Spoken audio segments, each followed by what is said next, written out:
नमस्कार। प्रादेशिक समाचार के साथ मैं पूनम किरकेट्टा।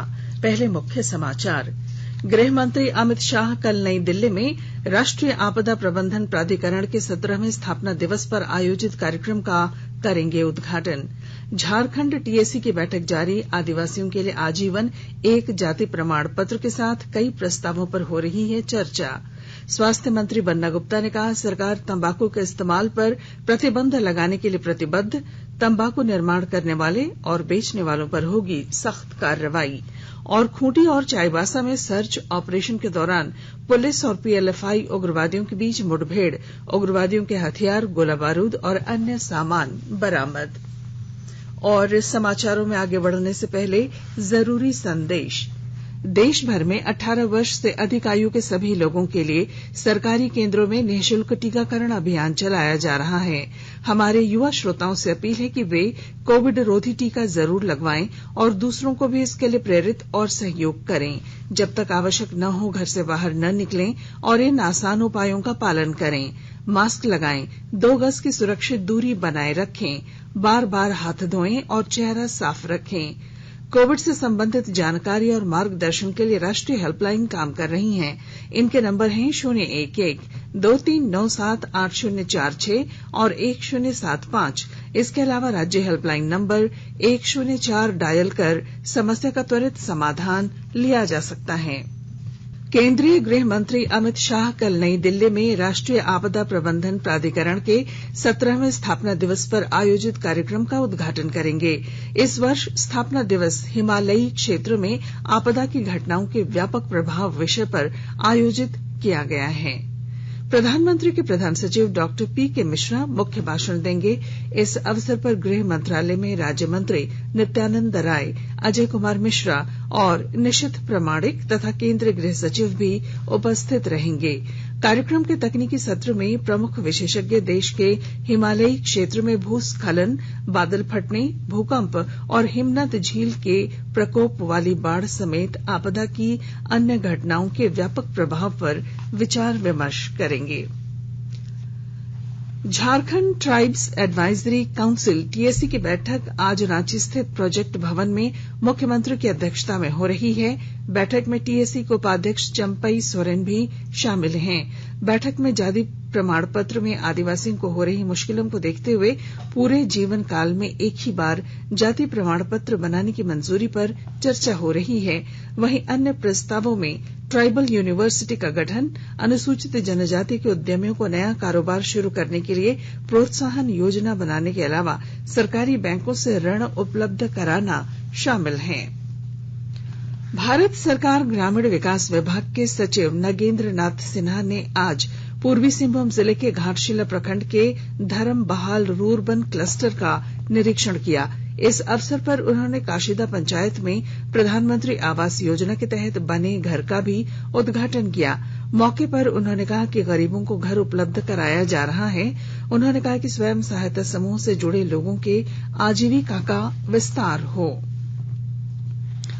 देश के 75वें स्वाधीनता दिवस समारोह के उपलक्ष्य में आजादी का अमृत महोत्सव के अंतर्गत प्रादेशिक समाचार एकांश आकाशवाणी रांची द्वारा स्वाधीनता संग्राम और उसके गौरवशाली इतिहास पर 18 अगस्त से साप्ताहिक अमृत महोत्सव क्विज का शुभारंभ किया गया है। सेंट्रल कोलफील्ड्स लिमिटेड और mission blue foundation Amrit Mahotsav quiz में आकाशवाणी समाचार रांची के साथ सहयोगी के रूप में शामिल है। आजादी के 75 वर्षों का पर्व अमृत महोत्सव प्रत्येक बुधवार शाम 7 बजे प्रसारित होने वाले प्रादेशिक समाचार के दौरान पूछे गए प्रश्न का सही उत्तर देने वाले प्रथम 10 प्रतिभागियों में से लकी ड्रॉ द्वारा चुना हुआ एक प्रतिभागी इनाम का हकदार होगा। इसके लिए सुनते रहें आकाशवाणी रांची का प्रसारण।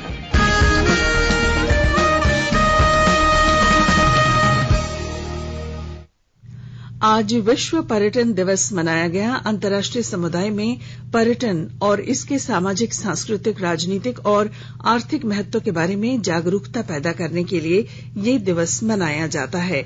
पर्यटन मंत्रालय आज से नई दिल्ली में राष्ट्रीय आतिथ्य सत्कार उद्योग समेत डेटाबेस निधि के दूसरे चरण का शुभारंभ कर रहा है। इस अवसर पर संयुक्त राष्ट्र महासचिव एंटोनियो गुतरेज ने कहा है कि पर्यटन वैश्विक अर्थव्यवस्था और समाज के लगभग हर वर्ग को प्रभावित करता है। इस वर्ष विश्व पर्यटन दिवस का विषय है समावेशी विकास के लिए पर्यटन। आकाशवाणी के ताजा तरीन समाचारों के लिए आप हमारी वेबसाइट newsonair.com पर लॉग ऑन कर सकते हैं।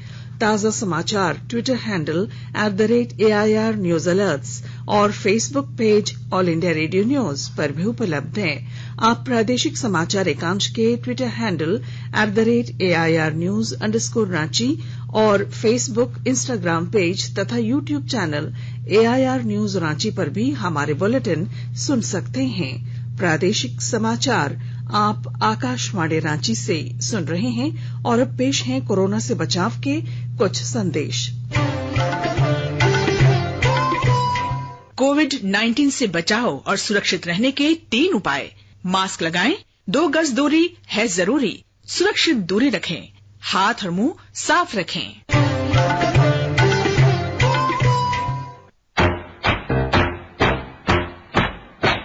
चलो मिलकर एक शुरुआत करें, चलो एक फैसला आज करें, मास्क नहीं तो टोकेंगे, कोरोना को रोकेंगे, चलो एक इरादा करते हैं, चलो कुछ वादा करते हैं, मास्क नहीं तो टोकेंगे, कोरोना को रोकेंगे। भारत सरकार द्वारा जनहित में जारी। जरूरी है 6 माह से लेकर 2 साल की उम्र है नाजुक नौनिहाल की। खिचड़ी दाल दाल खिलाना, साथ नियम से दूध पिलाना,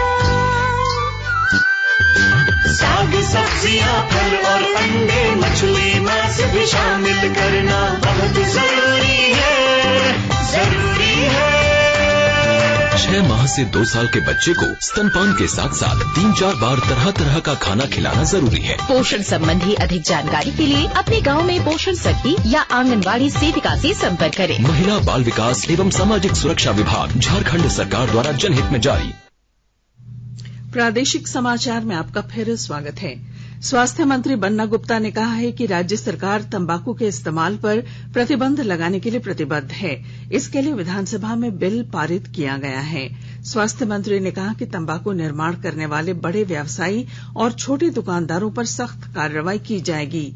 श्री गुप्ता आज राज्य तंबाकू नियंत्रण कोषांग एवं सीड्स द्वारा नामकुम में आयोजित कार्यशाला में बोल रहे थे। केंद्र सरकार कोविड महामारी के दौरान लोगों की सुविधा के लिए बनाई गई राष्ट्रीय स्तर की हेल्पलाइन नंबर के बारे में लोगों को जागरूक कर रही है। कोविड संबंधी सवालों के जवाब के लिए हेल्पलाइन है 1075, राज्य हेल्पलाइन 104, महिला और बाल विकास मंत्रालय की चाइल्ड हेल्पलाइन 1098, वरिष्ठ नागरिकों के लिए सामाजिक न्याय और अधिकारिता मंत्रालय की हेल्पलाइन 14567, मनोवैज्ञानिक सहायता के लिए राष्ट्रीय मानसिक स्वास्थ्य और तंत्रिका विज्ञान संस्थान निम्हांस का नंबर है 0804611007, आयुष कोविड परामर्श हेल्पलाइन नंबर है 14443 और my G O V WhatsApp help desk number है 9013151515। केंद्रीय स्वास्थ्य और परिवार कल्याण राज्य मंत्री भारती पवार ने भारत और अमेरिका के बीच सहयोग का आह्वान किया है।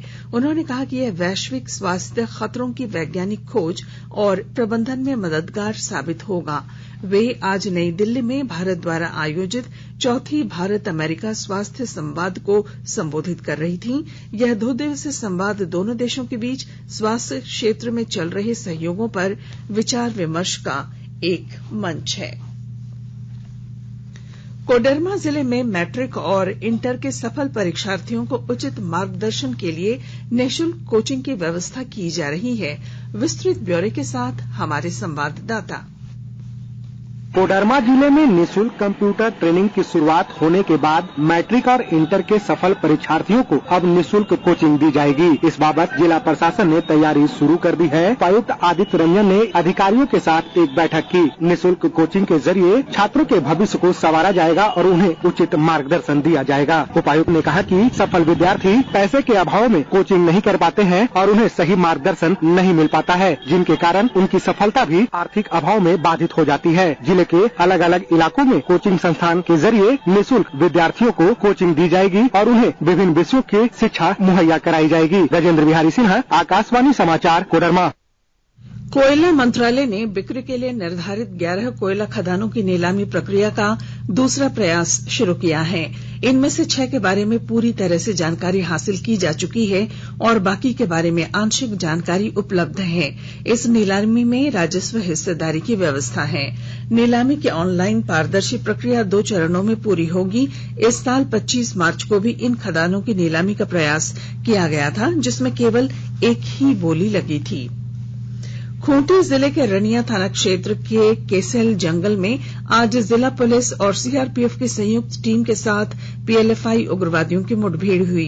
खूंटी पुलिस अधीक्षक को मिली गुप्त सूचना के आधार पर पुलिस की टीम ने जंगल की घेराबंदी की, जिसके बाद उग्रवादियों और पुलिस के बीच मुठभेड़ हुई। पुलिस अधीक्षक आशुतोष शेखर ने बताया कि सर्च ऑपरेशन टीम अभी भी जंगलों में ही है। ऑपरेशन खत्म होने के बाद ही पूरी जानकारी मिल पाएगी। इधर पश्चिमी सिंहभूम जिले के गुदड़ी थाना क्षेत्र के सुदूर जंगलों में सर्च ऑपरेशन के दौरान पीएलएफआई उग्रवादी दिनेश गोप के दस्ते के साथ सुरक्षा बलों की मुठभेड़ हुई।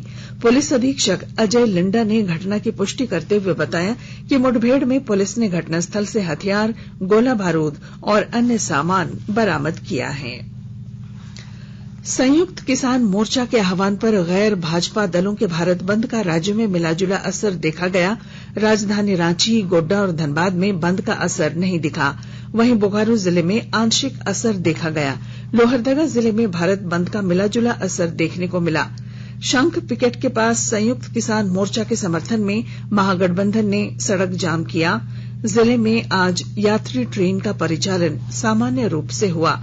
लंबी दूरी के वाहनों का परिचालन नहीं हो सका। सरकारी गैर सरकारी कार्यालय खुले रहे। इधर चाईबासा जिले में भी राष्ट्रव्यापी हड़ताल के तहत सिंहभूम क्षेत्र से सभी ग्रामीण बैंक में आज कामकाज ठप रहा। बैंक कर्मियों ने बैंक की सरकारी हिस्सेदारी को बेचने और सभी राज्यों के ग्रामीण क्षेत्रों को मिलाकर राष्ट्रीय ग्रामीण बैंक स्थापित करने का विरोध किया। सरायकेला जिले में कृषि बिल के समर्थन में आहूत भारत बंद असरदार रहा। जिला मुख्यालय सरायकेला, खरसावां, आदित्यपुर, गम्हरिया और अन्य प्रखंडों में दुकान तथा प्रतिष्ठान सुबह से ही बंद रहे। वहीं यातायात भी पूरी तरह से ठप रहा। सरायकेला खरसावां जिले के कपाली थाना क्षेत्र अंतर्गत गौस नगर में एक महिला की संदेहास्पद स्थिति में मौत हो गई। मृतका के परिजनों ने उसके ससुराल वालों पर हत्या का मामला दर्ज कराया है। मामले की छानबीन के बाद पुलिस ने आरोपी पति को गिरफ्तार कर लिया है। आईपीएल क्रिकेट में अब से थोड़ी देर बाद सनराइजर्स हैदराबाद का मुकाबला राजस्थान रॉयल्स से होगा। इससे पहले कल खेले गए मुकाबले में रॉयल चैलेंजर्स बंगलुरु ने मुंबई इंडियंस को 54 रनों से हराया, जबकि अबुधाबी में रोमांचक मुकाबले में चेन्नई सुपर किंग्स ने कोलकाता नाइट राइडर्स को आखिरी गेंद पर 2 विकेट से मात दी। और अब बुलेटिन के आखिर में मुख्य समाचार एक बार फिर। गृह मंत्री अमित शाह कल नई दिल्ली में राष्ट्रीय आपदा प्रबंधन प्राधिकरण के 17वें स्थापना दिवस पर आयोजित कार्यक्रम का करेंगे उद्घाटन।